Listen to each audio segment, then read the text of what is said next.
To all of my fellow brothers and sisters, peace be with you in the name of the Lord Jesus Christ. My name is Ben, and I welcome you to the Restored Ephraim Publications channel. Today I'd like to share with you something that I thought was very interesting. And what this is basically going to talk about today is why Christ came down here for us in the first place. And this comes from an apocryphal work from the Nag Hammadi library called The Teachings of Sylvanus. It has a lot of good things in it. It does have some false things in it as well. But we understand that these things contain both truth and error, and we can know by the Holy Spirit what is true and what is not true.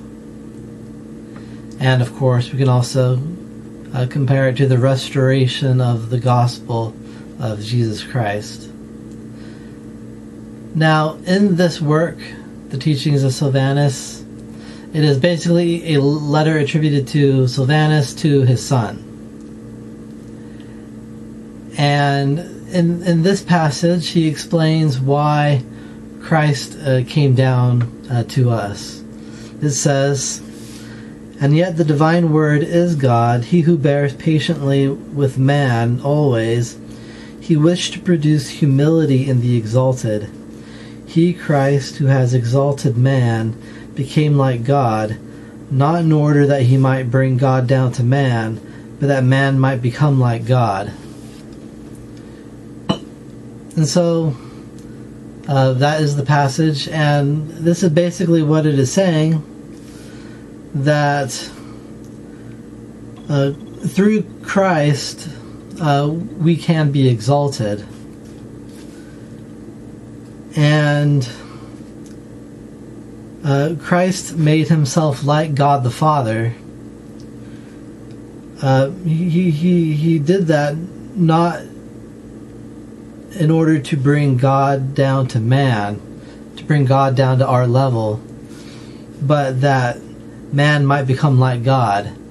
That if we follow Christ and do what he says, then we can become like God the Father. Now, this is really interesting for members of the Church of Jesus Christ of Latter-day Saints, because we also teach that Christ came here so that we can be forgiven of our sins, so that we can become exalted and become like our Heavenly Father. Now, this doesn't mean that we replace our Heavenly Father. It doesn't mean that we're no longer under God, our Father. What it means is that we'll always have God, our Father, over us, but we will become like him and join him in his work to bring immortality and eternal life to man. And so by joining in that work, we become like God because we're doing the things that he did. And in this way, we'll be able to become like God, but God will always be over us. And this is showing us in the Teachings of Sylvanus that this teaching that Joseph Smith restored to the earth was not something that he just made up himself, but it was something that was present and removed from the early Church of Jesus Christ. And I leave this with you in the name of Jesus Christ. Amen.